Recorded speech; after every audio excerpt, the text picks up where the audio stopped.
Bismillahirrahmanirrahim. Assalamualaikum warahmatullahi wabarakatuh. Hamdan wa syukran lillah. Rabbi syrah li sadri wa yassir li amri. Wahlul 'uqdatan min lisani yafqahul qawli. Rabbi zidna ilman warzuqna fahman. Allahumma aftah alaina hikmataka wansur alaina min khazaini rahmatika ya arhamar rahimin. Anak-anak Bapak yang dirahmati Allah Subhanahu wa taala, pada kesempatan kali ini berjumpa lagi bersama Bapak Muhammad Asri dalam rangka pembelajaran pendidikan agama Islam. Nah, anak-anak Bapak semuanya di mana saja berada dan khusus anak-anak Bapak yang kelas 6 di UPT SDN 17 Singgalang, mari kita ikuti pembelajaran ini dari awal hingga akhir berhubungan hari ini sedang terjadi kendala cuaca yang tidak memungkinkan kita untuk belajar secara offline atau belajar di dalam kelas. Maka pembelajaran kita alihkan secara online melalui live di YouTube channel ini. Oke, anak-anak Bapak semuanya, semoga kalian semua berada dalam keadaan sehat walafiat serta berada dalam lindungan Allah Subhanahu wa taala dan sukses menjalankan aktivitas sehari-hari dan memperoleh keberkahan ilmu pengetahuan yang dituntut atau yang dicari untuk bekal nanti di masa mendatang, ya. Karena anak-anak Bapak yang sekolah hari ini adalah calon pemimpin-pemimpin di masa depan. Oke, anak-anak Bapak semuanya, pembelajaran kita pada hari ini insya Allah akan membahas tentang zakat mal atau dikenal juga dengan istilah zakat harta. Nah, pada minggu kemarin kita telah membahas mengenai zakat fitrah. Dan hari ini insya Allah kita akan bahas tentang zakat harta.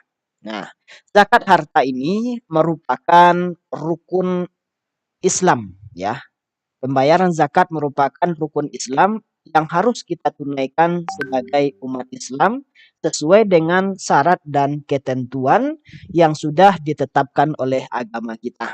Oleh karena itu, zakat materi ini, ya, materi tentang zakat ini memang harus kita pelajari, memang harus kita pahami dengan sebaik-baiknya karena ini merupakan kewajiban kita dan tujuannya untuk membersihkan harta kita dan untuk membersihkan diri kita dari sifat kikir, dari sifat sombong, dari sifat boros, dari sifat tamak dan lain sebagainya.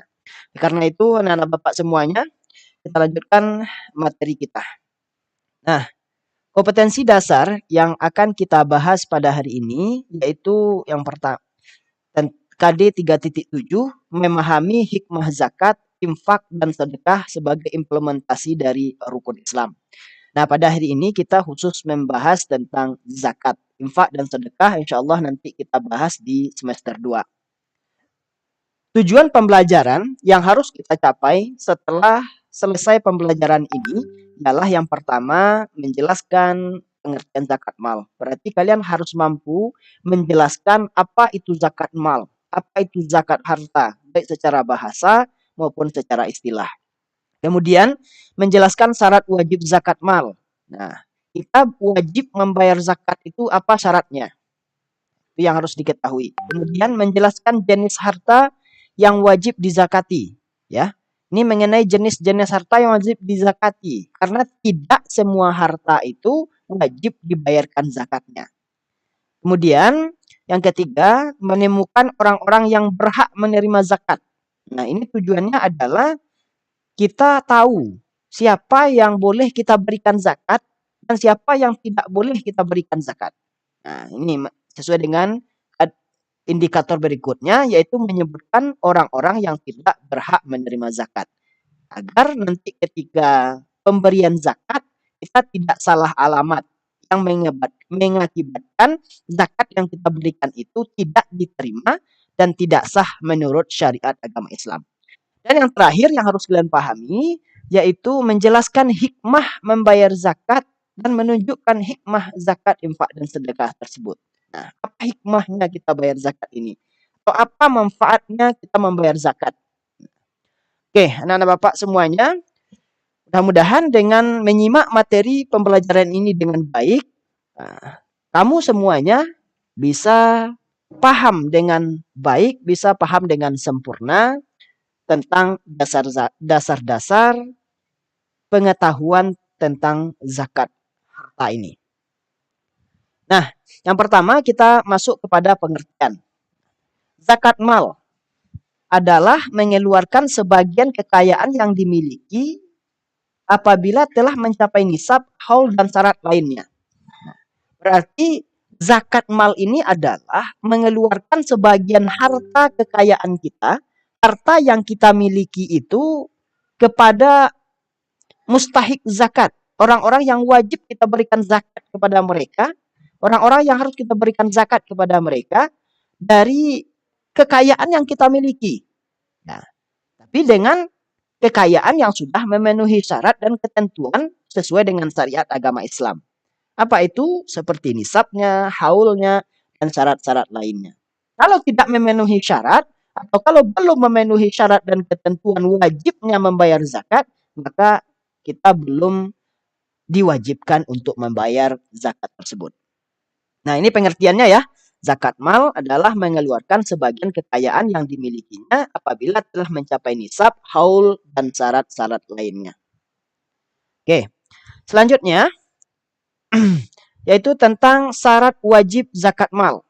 Syarat wajibnya berarti ini membahas mengenai ini syarat-syaratnya atau ini ketentuan-ketentuannya baru kita diwajibkan untuk membayar zakat. Apabila ketentuan ini belum terpenuhi, maka kita belum wajib membayarkan zakat. Apa itu? Yang pertama, kita harus beragama Islam. Berarti yang membayar zakat itu adalah orang yang beragama Islam. Selain orang yang beragama Islam, tidak termasuk dalam kewajiban membayar zakat sesuai dengan syariat agama Islam. Makanya syarat yang pertama adalah beragama Islam. Syarat yang kedua yaitu balik dan berakal sehat. Jadi yang membayar zakat itu merupakan orang dewasa. Dan orang dewasanya itu berakal sehat, tidak gila. Nah, itu syarat yang kedua ya. Berarti untuk anak-anak dan orang gila tidak wajib membayarkan zakat. Sekalipun dia orang kaya raya. Ya. Nah, itu syarat yang kedua. Syarat yang ketiga adalah memiliki harta yang wajib dizakati. Nah, apa-apa harta yang wajib dizakati tersebut nanti akan kita bahas setelah pembelajaran berikut ini. Ya. Kemudian telah mencapai nisab dan haul. Nah, berarti syarat yang keempat ini telah mencapai nisab dan haulnya. Nisab ini hitungan zakat sesuai dengan syariat agama Islam atau hitungan harta yang wajib dizakati tersebut. Kemudian haul sudah genap 1 tahun. Nah, itu syaratnya. Kemudian syarat yang kelima adalah telah mencapai nisab dan haul. Ya. Jenis harta yang wajib dizakati. Nah, jenis harta yang wajib kita zakati tadi, ya, sesuai dengan syaratnya. Yang pertama adalah emas dan perak yang disimpan. Berarti apabila kita memiliki emas dan perak yang disimpan tidak dipakai, maka itu wajib untuk kita bayarkan zakatnya. Ya. Kemudian yang wajib berikutnya adalah uang simpanan yang telah mencapai 1 tahun. Nah, kalau kita menyimpan uang, baik itu di bank atau di rumah kita sendiri, kalau sudah genap 1 tahun, maka itu wajib kita bayarkan juga zakatnya.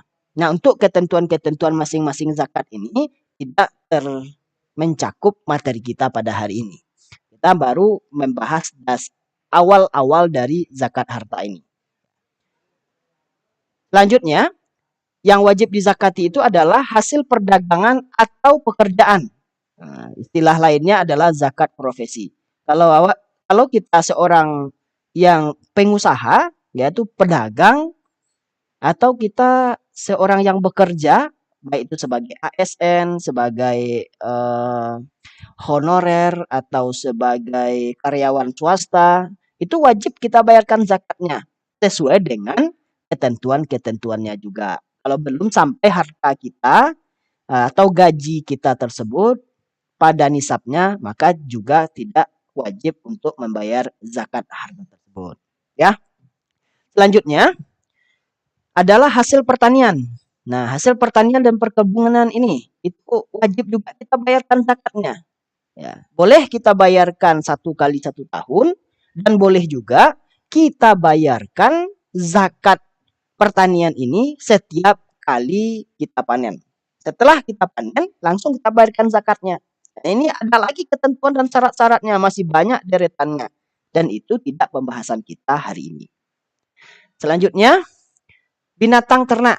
Ya, binatang ternak ini juga wajib kita zakati. Seperti kambing, kerbau, onta, sapi, biri-biri, dan lain-lain sebagainya yang berhubungan dengan binatang ternak yang wajib dizakatkan.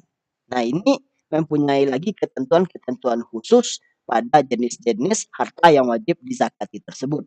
Namun, ini bukan juga pembahasan kita pada hari ini. Selanjutnya, yaitu barang temuan atau rikas. Nah, kalau kita menemukan harta karun, kita menemukan emas dalam tanah atau di mana, seperti itu ya, itu wajib juga dikeluarkan zakatnya. Berapa zakatnya? Nah, itu belum kita bahas untuk hari ini. Kita baru membahas tentang dasar-dasar atau awal-awal pengetahuan zakat tersebut. Kemudian, siapa-siapa yang berhak menerima zakat tersebut, atau yang dikenal istilah lainnya adalah mustahik zakat. Orang yang berhak menerima zakat. Selain dari mustahik zakat ini, maka itu tidak berhak untuk menerima zakat. Nah, ini yang harus kita hati-hatikan. Kenapa? Karena kita memberikan kepada orang yang tidak berhak menerima zakat, akibatnya zakat kita tidak sah secara syariat dan sudah pasti tidak akan diterima oleh Allah Subhanahu wa taala. Siapa-siapa yang berhak menerima zakat atau mustahik zakat ini, ya. Mustahik itu artinya adalah orang-orang yang berhak menerima zakat. Itu sesuai dengan ajaran agama kita, dengan firman Allah dalam Quran surah At-Taubah ayat 60. Orang-orang yang berhak menerima zakat itu yang pertama adalah fakir. Yaitu orang-orang yang benar-benar miskin. Tidak memiliki harta sama sekali. Makan saja nggak bisa. Itu fakir namanya. Kemudian yang kedua miskin. Orang yang miskin. Dia bisa makan. Bisa bekerja. Pagi bekerja untuk makan siang. Siang bekerja untuk makan malam. Nah seperti itu kalau orang miskin. Berikutnya yaitu amil zakat. Orang yang mengelola zakat.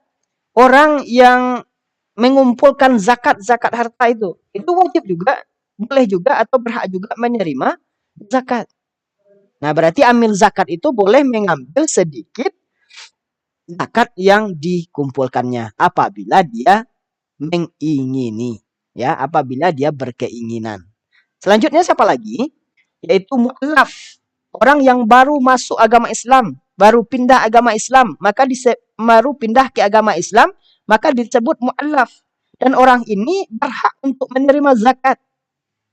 Ya. Selanjutnya siapa lagi? Yaitu gharimin. Gharim ini adalah bukan gharim masjid ya, tapi gharimin, orang yang sedang berhutang.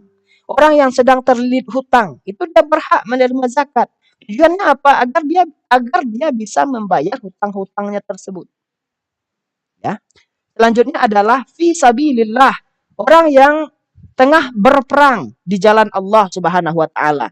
Namun untuk hari ini fi sabilillah itu sudah tidak ada. Kenapa? Karena tidak ada perperangan lagi seperti di zaman Nabi. Maka fisabilillah ini menurut ulama kita itu termasuk orang yang menuntut ilmu agama, orang-orang yang menuntut ilmu di suatu satuan pendidikan. Seperti di pondok pesantren, di SD, di SMP, di SMA, itu boleh menerima zakat. Ya. Kenapa? Karena dia sedang menuntut ilmu. Dan orang menuntut ilmu itu tergolong kepada fisabilillah. Orang yang sedang berjuang di jalan Allah Subhanahu wa taala. Selanjutnya riqab. Nah, kalau riqab ini memang tidak ada lagi untuk zaman sekarang. Karena riqab ini merupakan orang hamba sahaya, seorang hamba sahaya atau budak yang harus dimerdekakan. Maka dia berhak menerima zakat. Nah, namun hari ini kan sudah tidak ada sistem perbudakan seperti di zaman Nabi. Nah, selanjutnya Ibnu Sabil, yaitu orang yang sedang musafir, orang yang sedang dalam perjalanan yang baik, perjalanan menuju menuntut ilmu contohnya. Perjalanan untuk pergi kemana contohnya. Yang tujuannya adalah baik. Kalau tujuannya pergi untuk mencuri, tujuannya pergi untuk membunuh orang dan lain sebagainya, itu tidak termasuk orang yang berhak menerima zakat. Berarti orang yang musafir di sini maksudnya adalah orang yang pergi berpergian atau berperjalanan kepada jalan yang baik. Oke? Nah, Bapak, ini adalah orang-orang yang berhak menerima zakat. Nah, selain dari yang 8 orang ini tidak berhak menerima zakat. Nah, makanya kalau kita ingin membayarkan zakat, kita harus lihat dari yang 8 asnaf ini. Atau 8 mustahik zakat ini. Oke, kita lanjutkan. Kemudian orang-orang yang tidak berhak menerima zakat sesuai dengan syariat itu ada yang pertama adalah orang kaya. Orang kaya dengan harta. Maka dia tidak boleh dan tidak wajib untuk menerima zakat. Ya, tidak boleh untuk menerima zakat tersebut. Kemudian siapa lagi? Budak, hamba sahaya, dan ini tidak ada sekarang. Ya. Selanjutnya adalah Rasul dan keturunannya. Berarti keturunan Rasul, keturunan Nabi itu tidak berhak untuk menerima zakat. Selanjutnya siapa lagi? Orang yang ditanggung muzaki. Nah, ini maksudnya adalah orang yang dalam tanggungan orang yang berhak membayar zakat. Contohnya anak yang masih kecil. Ya, maka dia tidak berhak menerima zakat dari orang tuanya. Ya. Kalau dia masih berada dalam tanggungan ayah dan ibunya. Anak-anak sekolah tidak boleh orang tuanya itu berzakat kepada dia. Kenapa? Karena orang tuanya wajib membayarkan zakat. Maka dia tidak boleh menerima zakat. Ya, kecuali dia menerima zakat dari orang lain, tidak dari ayah dan ibunya. Tapi bagaimana kalau anak itu sudah berkeluarga? Kalau anak perempuan yang sudah berkeluarga itu boleh menerima zakat dari orang tuanya. Oke, anak-anak Bapak semuanya yang dirahmati Allah Subhanahu wa taala, ini adalah orang-orang yang tidak berhak menerima zakat. Berarti kepada 4 orang ini tidak boleh kita berikan zakat kepadanya. Nah, selanjutnya hikmah zakat. Ya, selanjutnya adalah hikmah zakat. Apa sih manfaatnya kita membayar zakat itu? Nah, ini hikmahnya. Yang pertama, membersihkan harta dan jiwa muzaki. Membersihkan harta kita, membersihkan jiwa kita dari sifat kikir, sombong, dan boros. Kemudian, selanjutnya adalah membantu orang yang kesusahan dan kesulitan.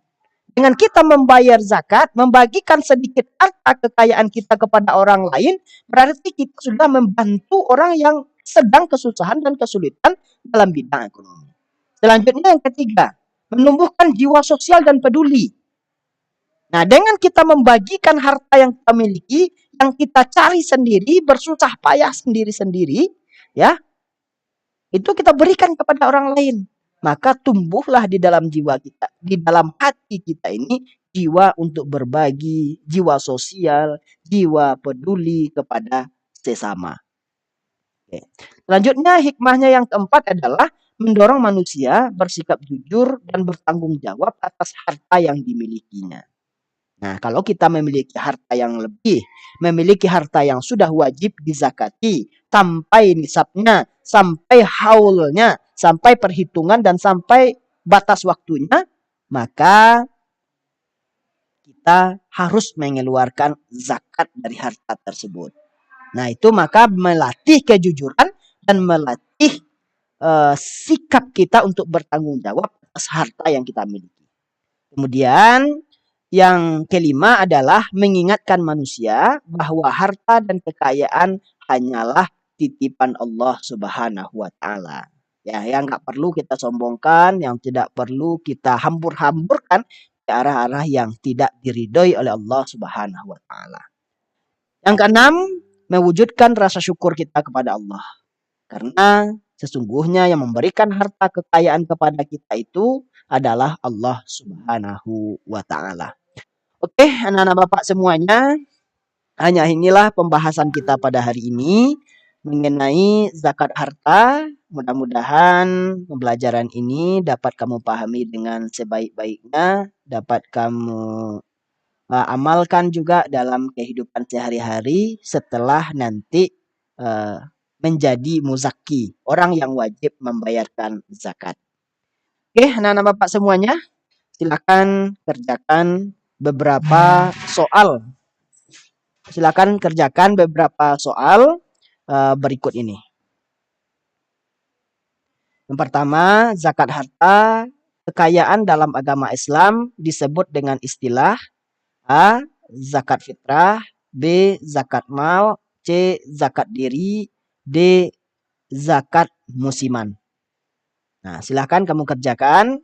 Nah, bagi anak-anak Bapak yang di UPT SDN 17 Singgalang, silakan tulis di buku PAI-nya. Nanti pada hari Senin depan, silakan dikumpulkan kepada Bapak. Nah, bagi anak-anak Bapak yang di UPT SDN 17 Singgalang yang belum sempat hadir dalam live ini, nanti bisa ditonton siaran ulangnya. Yang kedua, Marsis adalah orang kafir yang sangat kaya raya, namun dia tidak pernah mengeluarkan zakat. Marsis tidak terkena hukum wajib membayar zakat. Karena Marsis bukan orang Islam. Pernyataan di atas adalah pernyataan yang A. benar, B. salah.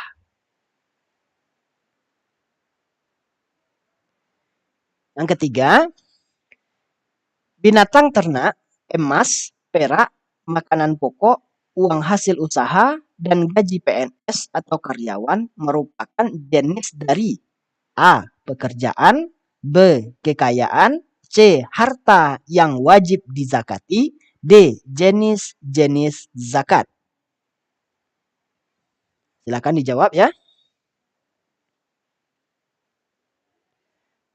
Nah, yang keempat, tuliskan 4 orang yang berhak menerima zakat. Ya, ini isian. Kemudian yang kelima, tuliskan 3 hikmah membayar zakat.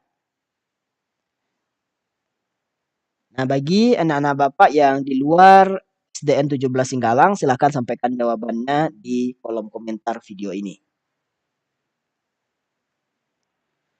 Oke, anak-anak Bapak semuanya, sampai di sini pertemuan kita pada hari ini. Semoga bermanfaat dan semoga pembelajaran ini diberkahi oleh Allah Subhanahu wa taala dan kita semua mendapat keberkahan ilmu. Sampai jumpa lagi pada pertemuan berikutnya. Wallahu muwaffiq ila aqwamit